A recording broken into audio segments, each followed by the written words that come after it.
Good morning, ladies and gentlemen, and welcome to the jungle. I'm Hamilton Winter, strategist with Liger Partners. So excited to be in studio today. Although my guest isn't, I'm in studio. So nice to be in this atmosphere. And really pumped to be joined by Dr. JeriBreiner. Dr. Jeri, how you doing this morning? I'm doing great. How are you? I'm doing well. I got some blue sky behind me, which we hadn't seen in a few days. So all is good here. How's everything where you are? Everything's good. And I truly appreciate your inviting me to do this today and allowing me to do it via remote. Absolutely. This has become kind of commonplace for us. So anyway, we'll start as we always start. Give us a little bit of background on you and what you do, and then we'll kind of jump in from there. I am a clinical psychologist, and I've been practicing since 1981. I do parenting and families, and I've done research for many years on that. And then I went through a divorce, and I went through a typical lawyer divorce, 2 lawyers, a mediator going back and forth, and 10 hours hot box later, both of us left exhausted and unhappy and traumatized. And I decided something's wrong. And I was watching some of my clients who got along and were not fighting about their children start to fight about their children and use their children as a commodity to argue who gets what. And I was just watching this process, and it was traumatizing people, and they're already traumatized going through the divorce. So I decided to retread and went and got some national training. And then Georgia requires you go through their training, which was fine. So I am actually a court registered civil neutral mediator, domestic relations mediator, and a domestic violence mediator. And I did that training as I opened up my business in 2014. It's called Atlanta Divorce Mediation Services. And you can see that's what we're focusing on, is taking the trauma out of the process of divorce. And I've been doing that since then. That's awesome. There's a lot there too. So let's dive in and kind of unpack that. I just saw your list of certifications on the guest info sheet that you sent in. I can only imagine that there are a few folks that are as experienced in this field as you are. So thank you for sharing your expertise and insight with us today. My father is a judge in Louisiana, and so he handles a ton of civil cases. He's actually about to go back on his civil rotation, and it breaks his heart to strip families from one another and to have to send kids to one of the parents, and they have to leave their T-ball teams, or they have to leave, their Boy Scout troop. And like you said, it's already a traumatic experience to begin with. What is, I guess, the emotional impact that you see of folks coming in? Are they just beat down? Are they worn down? I mean, tell me a little bit about that. How do you cope with that? Now realize they're coming to me hopefully before they've gone through the litigation process. So they're not as damaged and traumatized.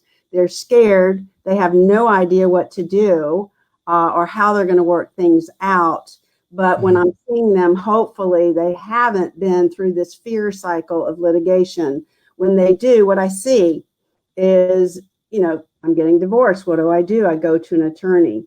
And don't get me wrong, I'm not saying people shouldn't litigate. If you are afraid to have a voice, or you are in domestic violence situation, or your spouse is really not going to tell the truth about assets, you do need to litigate. But the majority of people do not. And so what happens is they just know, call a lawyer, and they do. And then all of a sudden they put their complete trust in a total stranger and believe that that person is going to help defend them against this horrible process that they're totally fearful of.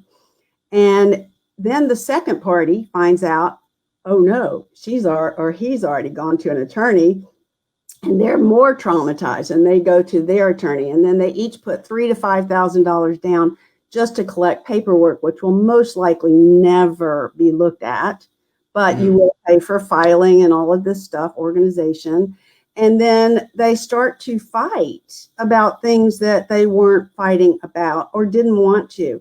And the worst case that I see is people start to distrust each other and forget they did care about each other, and they forget that they were friends and that they are still, a lot of them, co-parents.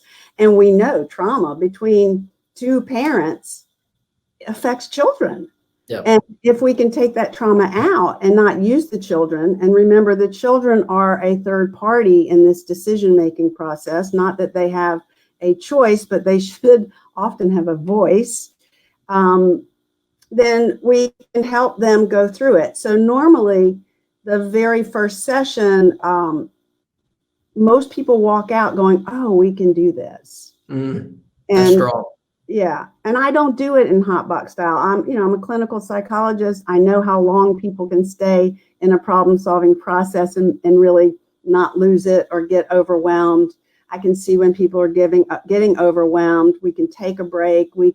I do it privately in 1.5-hour sessions so that I can really help them do whatever it takes to make good decisions and have time in between to rethink it and bounce it off attorneys as a consultation or financial person, so that over time, when they finish and we've got an agreement, they not only have a complete agreement, which a lot of people trying to do it themselves do not, but they also feel this is the very best they can do, given this is a really difficult situation. And they walk out happy. 90% of the people going through mediation, not just with me, I think my numbers are slightly higher, but still 90% walk out happy with the process instead of traumatized. Yep. And you can't argue with that. I mean, you de-escalate, right? You go to your lawyer and that signals that I need to go to my lawyer, and then the kids become the collateral damage. What you're saying is you de-escalate in a preventative style so that you don't even have to get to that step, right? Why rebuild the whole thing if you could just patch it up? So I can only imagine that brings you a significance and a sense of fulfillment watching a couple that might have gone another direction and split up, and their families would have had to go through that trauma, yet they're walking out of your mediation services, either having come to an agreement or having come to the understanding that maybe it's not so bad after all. Right. I have had a few who we mediate and they figure out their issues that they're having, and then they stay married.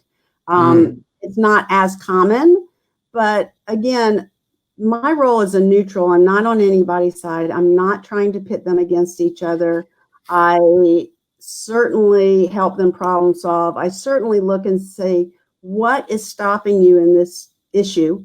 What is important to you? Are you really going to get that fulfilled by sticking to this and fighting? And is it really worthy of litigation, or can we find middles? It's always amazing to me that I can see the middle. You want 400,000, you want 600,000. And I'm looking at them going, can anybody but me see a middle? So oftentimes they're so emotional and so stuck that they cannot see that there's 5,000 ways to do an equitable agreement. And that's what Georgia requires, equitable. It's not 50-50 like other states. It's equitable. And what I try to explain to people is equitable is your perception. This is yours. You run it. It's your agreement. There's no lawyer telling you what to do. You can consult with lawyers and bring that back in, but it's yours. And you get to make a decision or to say no. And here's an alternative proposal. That contentment is relative. Yeah, it works well. And I think, again, people feel like they're not pushed through the system and made to do things they don't want to do. That's interesting.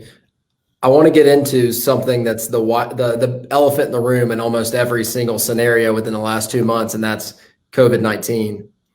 I have heard through the grapevine, and you tell me, is it a trend that folks are requiring your services more now than they were before? I think there's two different trends. At the beginning of all this, there were people going, I can't pay my child support. I can't do the visitation plan. And Georgia really wanted people to do it anyway. And that was sort of the legal stance while the courts were closing. And they were telling people just, hang in there. Mediators, however, can mediate. In other words, we can sit down and say, if you both agree, then we can come up with something that will work for you temporarily. And it's up to you. If you disagree, you're going to go by the default plan, which is the court-ordered plan. But if you both agree and it's necessary and reasonable to do that, even in most divorce agreements, it says the two of you can alter things if you both agree and it works better for you or it's an unusual circumstance. The second part was we saw a huge increase in domestic violence. As everyone is aware, that was the one situation that increased. I'm not so sure that those individuals came in for mediation. What we did see is a lot of people stuck with each other who were like, okay, I'm ready. I'm ready to get this going.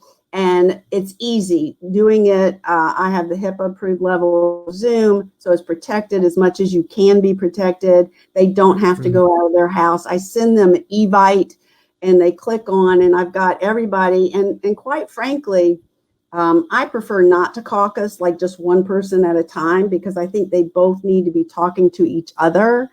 However, I'd say a 5% of the time I might need to, and it's so easy. I just mute somebody and put them in the waiting room, and I can meet the other person.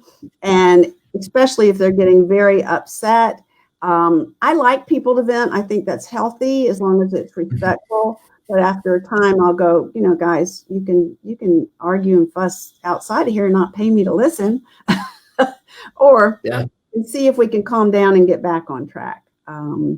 I think a lot more people want to do Zoom anyway because it's convenient. I don't have to leave. I do have to find a quiet, confidential place. I have to be away from my children so that they're not hearing this, especially if it does get emotional. But it's so easy, and scheduling it can be scheduled at all different kinds, and people who are in different states can still mediate. So I think there was a little bit of this, but I think this will be sort of the sign of the future for mediation. Even, again, like I said, outside of the courtroom, I think people make better decisions, and it gives them time to make those decisions versus you're in the little room outside of the court, you're mediating, you write it up, you sign it, the judge stamps it, and you're done. And I'm going to give you a really good example of why that process concerns me. I'm sorry, I know I'm meandering, but not at all. I had a client who, I want the house. I'm not leaving the house. I want the children to come home for the holidays to this house. And he says, fine, you can have the house. And she has the salary and she can afford it. And if we'd been in court, and I'm not looking at the whole picture, the finances and understanding, and that's what they're fighting about. I write it up, goes to the judge, it gets approved. Well, she does have the money to pay for it, but she has no credit. So what happens in that situation with me is I'm like, great, take 2 weeks, go see if you can get a mortgage, which I sort of thought she was going to have trouble. And of course, she comes back and her face is white and she's like, oh my God, I have the money, I can afford it, but I can't. If she had been in court, she'd probably have to sell the house because it was a done deal. With me, we were able to renegotiate a whole new thing, and it actually was brilliant. It's two people working together to try to help each other through the process. He gave her like 9 months to get credit, and we said, wait, and if they couldn't, then she'd have to sell it. He knew what the equity was going to be. They decided on the lowest amount that they would sell it. And if they were fussing about realtors, they could come back in to mediate. And so we came up with a plan that was far better. It was practical and it was doable. And to me, that's the most important. Is it doable? You want to do this. It sounds great. Well, let's see if you can do that and still cover your own expenses. So. Wow. It seems like you took a couple shopping for something that you can't buy, and that's time. Right. And they need time. Right. But like you said, the court system doesn't always allow for time, and it's very black and white. And this is, hey, there's probably some gray area here that we can negotiate and find, hey, deep down, we both want the best for our children. Deep down, we both want to leave here and still be friends. But a lot of times that doesn't happen because things get escalated so quickly. That you pretty much already answered it. My next question was going to be, what has changed since you started in this field from then to now? Good, bad? You tell me. I think the courts, I have memberships with family and courts and things like that. And I think that the court systems are making an exerted effort to look at mediation as the mode of operation. And I think attorneys are too. There's a lot of attorneys who are mediating as well instead of litigating. What I hope is all those people out there are actually certified and registered and, you know, really staying in a neutral role. Like I cannot do therapy with a mediation client. I cannot wear that hat. If I think they need therapy, I can give them references, but I have to be very clean. And I said, the potential bad is that there are people out there who are attorneys who have a difficult time staying neutral. And neutral to me is the key with mediation. It is not my job to make their decisions. It's my job to show them ideas and help them see middles, but it really has to be their decision. And it's not adversarial at all. So the good part, more people are doing mediation. Judges are almost always sending people for mediation in the court if they're fighting. And I think that's an excellent process. And I don't want to negate that by my other example. I think if that's the only way to get people into mediation, then it should be done. Yeah. So I think that the world is changing from being so litigious. Realize if you're going to go through a litigious divorce, you're going to spend $50,000 to $85,000. It's going to take a year. It's ridiculous about the emotional distraught and the trauma that you're going to go through versus a month to 3 months under $3,000 and significantly less potentially. And the $3,000 includes an attorney filing it for you. And so you're not going to spend all your money that you're fighting about and giving it to your attorneys and going through this process. Not only is it a better deal, but it also brings about, I would say, significantly better results 9 times out of 10. Absolutely. From what I'm hearing you say. Right. And we know children are resilient. We know the counties now are making everybody take the co-parenting class. Some people just take it to get the certificate, but there's other people, I'll have them come in saying, I understand this now. This child support isn't about me giving my wife money or my husband money. It's about my children. Why would I be fighting supporting my children? Yeah. It's amazing. It's amazing. I am very intrigued by your psychology background. I never even thought that you could have a client on one side that could not be your client on the other. It makes total sense. Never thought about it. My sister's actually going to get her master's in psychology right now out in California. And I'm always asking her questions. I've always been interested in it, but of course now she's surpassed my theoretical knowledge on the subject. How have you kind of used your psychology background as a catalyst for this? I'm sure that a lot of folks with a psychology degree don't necessarily always use it. You seem like you did, and you took it forward. Has that been an awesome opportunity for you to use your classical training in something so fulfilling? Right. So I'm not there as their therapist, but as I said, I do deal with emotion. I'm not afraid of emotion. I know what's healthy venting and what's not. And I also know that people do need to engage and talk to each other. And I encourage that verse. But there's sometimes I don't. Sometimes I say, okay, look at me. Just talk to me. Hold on over there. You're each going to have a turn and I will control the session. But so there's a lot of things that I think when you come from a mental health training and then you learn the legal side of mediation, you can do that with all these 40-hour classes and 12-hour classes. And I don't know, I have hundreds of continuing education credits at this point, but it's very hard to train psychology in a 40-hour class. And dealing with psychology, the psychology of changing their whole lives and what they're going to go through and what they're experiencing emotionally. The other side of my psychology clearly comes out is in the parenting plans. I'm a neutral. I'm not guiding them, but I will say, all right, let's put all these transitions down, 2255, 2222, 1111. And I want you to go move every day yourself for the next 2 weeks. Take all your stuff with you and move somewhere. I don't care, to your parents' house. And you experience what this multiple transition does to your life. Because again, I understand you want to be with your kids. I understand you want them to know that you're present and that they have a presence, and that's great. But if you start to bust them back and forth so many transitions, especially during the school year, but even just in general, then they don't get to root with their friends. They don't get to go out and ride bikes with them, and they're stopped being invited to the basketball game because they're just barely not there. And they don't know where their report is, and they can't remember what that assignment was or where that sock is. And it becomes very disruptive. So I think my psychology background is definitely there to explain general knowledge, which I am allowed to share, both legal general knowledge and psychology. I just happen to have a lot of general psychology knowledge on parenting.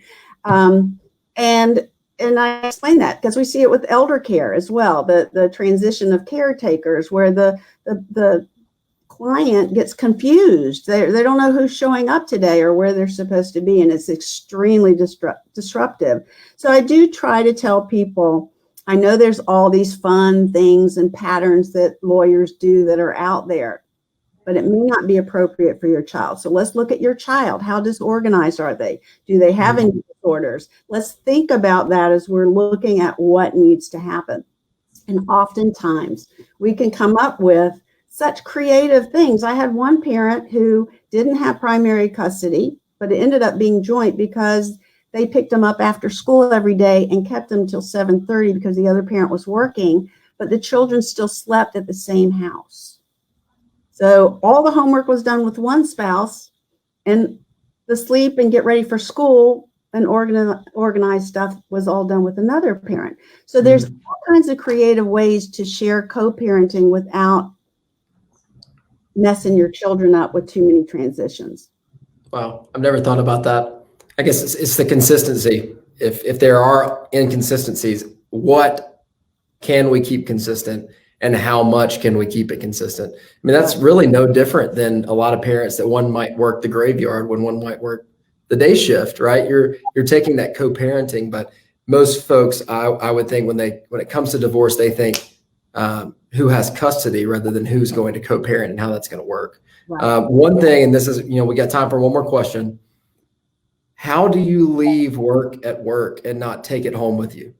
I'm always interested in folks like you in fields like yours that there's a lot of emotion in the room, and I can imagine that you're just pelted all day long. How do you leave that there and not bring that into your own home environment? I was so blessed to go to one of the top 10 excellent training programs in clinical psychology. And that was part of our training, to look at what was within your control, what was not. Of course, we teach patients this too, right? And literally how to walk in 15 minutes before your session. I'm looking at your folder. I'm putting my head in what's going on or looking at past sessions, and then I'm present for that hour. And then 15 minutes after your session. So I, unlike other people, do a full hour session and give you a half an hour think time on the other sides. And then I don't think about you. I come home and I look at my book in the morning or night and say, okay, what do I need to do tomorrow? And make sure I'm up, and especially with Zooming, and some people are in person, some people aren't. And so I am well trained to leave it either at the office or when I click off the computer, other than writing my notes that I want to make sure I remember about, or if I'm working on the agreement and I see questions that I want to clarify. And then it's their lives, and it's, I'm not responsible for their decisions. I'm like a library. And you come into the library and that person can guide you to resources. However, when you leave the library, you're gone. Yep. So it's really not that hard for me. I've been well versed in it way before I did the divorce mediation. So it's just something, again, it requires a lot of training because you can't come home and make it personal. Again, if you make it personal, you automatically are not going to be a good mediator. You're not neutral. Yep. Makes total sense. This has been a fantastic discussion. I know that the folks watching, listening in, I want to continue the conversation. Some folks might be, looking for your services. Some folks might think that there's only this one way, and that's the thought. I need to go talk to a lawyer. Talk to Dr. Jeri Breiner first. How could they get in contact with Dr. Jeri Breiner? You let us know. They can all go to the website, which, by the way, whether you use me or not, I tried to put so much information in there that it would be really helpful for anybody, regardless of which route you use. And that is Atlanta Divorce Mediation Services with an S.com. Or you can call 678-985-8858. Or you can just email me directly or call or email me through the website. And that email is atlantamediator@aol.com. That's awesome. Well, thank you so much for joining me today, for being on the show, and for sharing your experience and insight with us. We really appreciate it. Thank you for having me. I enjoyed it. Take care. Absolutely. For everybody watching, listening in, thanks for being with us this morning in the jungle with Dr. Jeri Breiner, Atlanta Divorce Mediation Services. Until next time, I'm Hamilton Winters, strategist with Liger Partners. We'll catch you in the jungle. See ya.